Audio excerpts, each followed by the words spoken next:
Jornal Gente agora vai tratar da indicação que foi feita pelo presidente da República para vaga aberta no Supremo Tribunal Federal desde a aposentadoria do ministro Barroso. O repórter Vitor Gomes vai lembrar para a gente como é que está esse processo para, na sequência, a gente conversar sobre isso com o colunista Cláudio Zaidan. Fala, Vitor. Bom dia.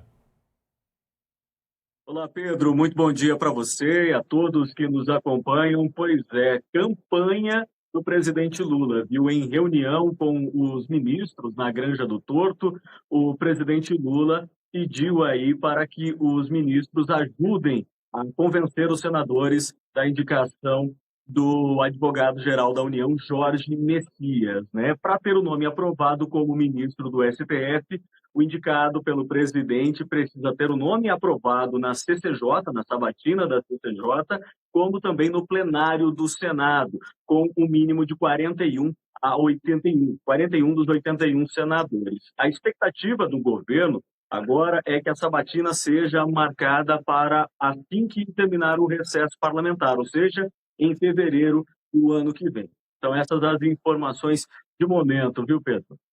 Obrigado, Vitor, pelas informações aí. Essa é uma questão, né, que merece um debate maior, por isso nós convidamos aí o Zaidan para refletir um pouquinho sobre essa questão conosco, trazer informações que ele tem sobre esse processo em outros países, fazer comparação e trazer para o nosso ouvinte, para a nossa audiência aqui, mais elementos sobre esta escolha. Zaidan, bom dia, seja bem-vindo. Bom dia, Pedro. Bom dia, Cláudio Humberto.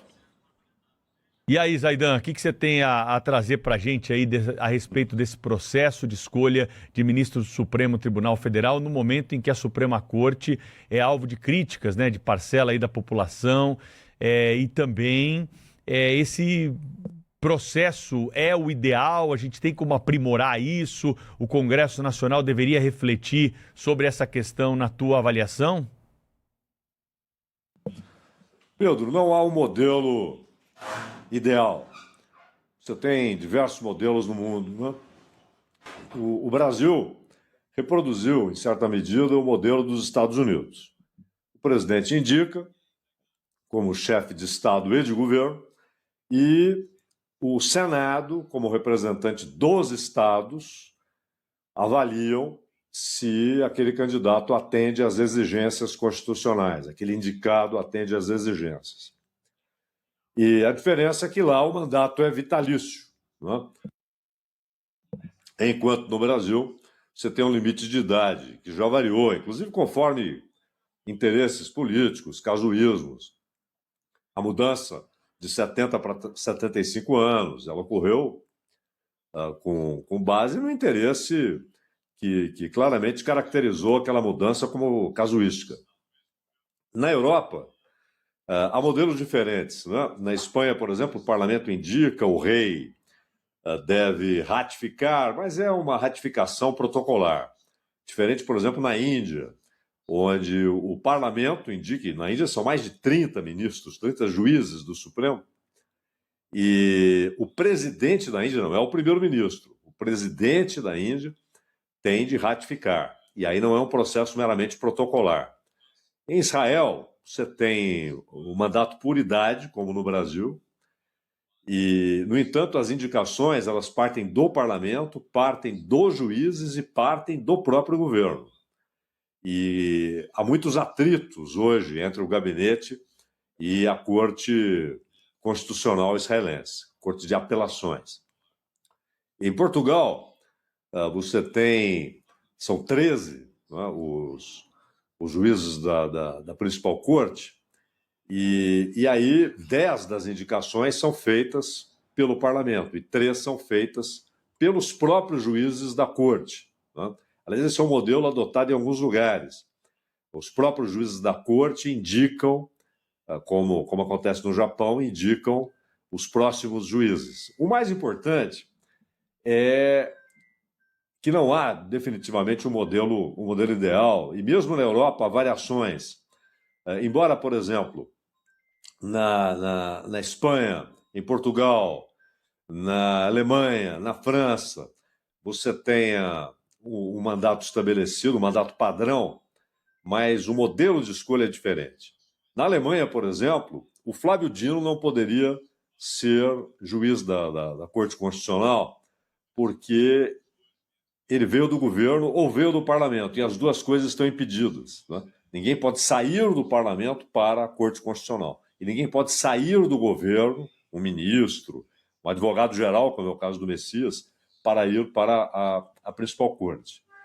E em todos os lugares há problemas, porque não é o modelo que determina a perfeição do funcionamento de uma Corte Constitucional, mas, obviamente, a qualidade dos que a compõem e aquilo que a Constituição estabelece.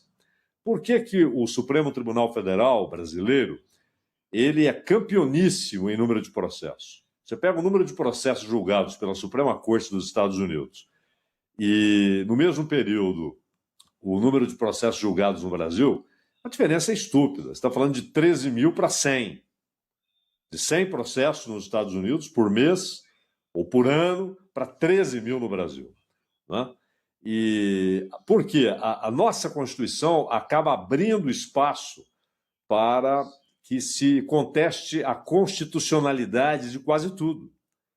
Como é uma Constituição muito ampla, muito abrangente e em muitos trechos subjetiva, ela abre espaço para que bons advogados encontrem algum questionamento de ordem constitucional e levem para o Supremo.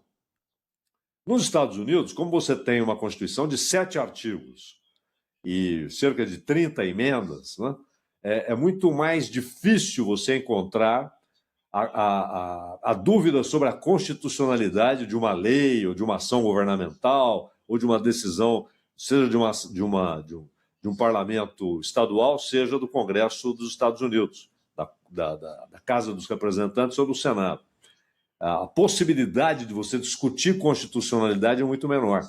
Então, é claro que você tem menos processos, né? E no Brasil, quando se fala em judicialização de tudo, o berço disso é exatamente um texto constitucional muito extenso, muito abrangente e em boa parte subjetivo.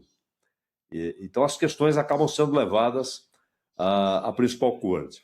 Agora, o nosso processo de escolha, o problema não é ele em si. Porque, por exemplo, você tem na Alemanha, quem indica os juízes é o parlamento. Mas por quê?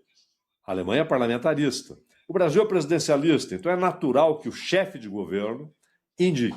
E que a casa que representa os estados aprove ou desaprove. A única desaprovação, e aliás foram 5 de uma vez, foi no caso do Floriano Peixoto, mas na época, Pedro e Cláudio, olha que interessante.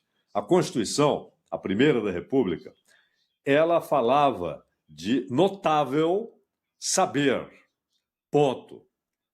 Não havia o jurídico. E aí, o Floriano indicou, inclusive, gente ligada ao setor de fármacos, né? Militares. Não havia nenhuma evidência de saber jurídico. Mas o que estava na Constituição era apenas notável saber.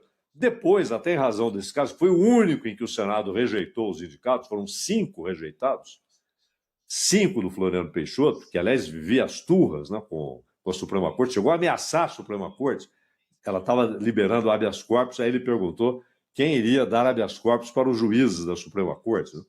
Mas depois disso, tiveram o bom senso de modificar o texto, e já na Constituição de 34, por exemplo, colocam lá o saber jurídico, e não qualquer saber, saber em fármacos, saber em estratégia militar, né?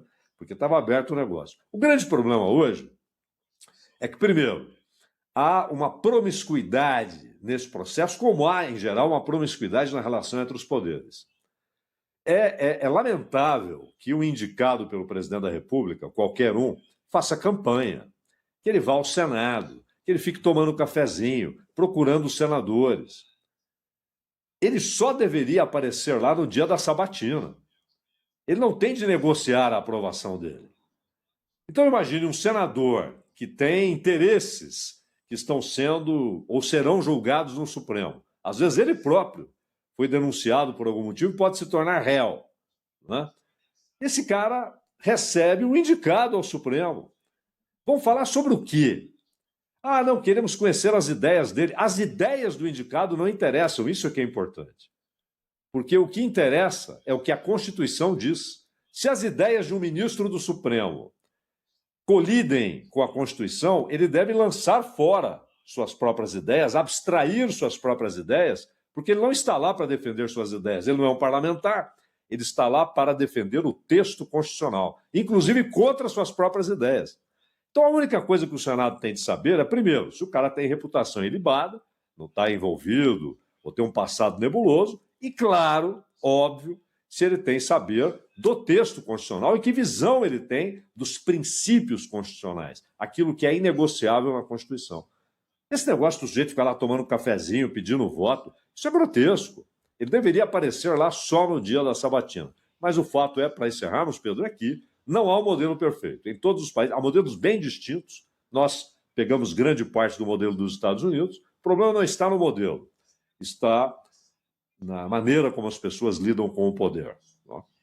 Cláudio Zaidan está com a gente aqui sempre para discutir assuntos com profundidade, hoje trazendo algumas considerações sobre esse tema. Cláudio Humberto, adoraria te ouvir, mas o relógio, ele é implacável nesse programa, viu? Não tem tempo para fazer tudo que a gente quer, você sabe como é que funciona o rádio. Se você tiver o poder da síntese aí, você tem 30 segundos.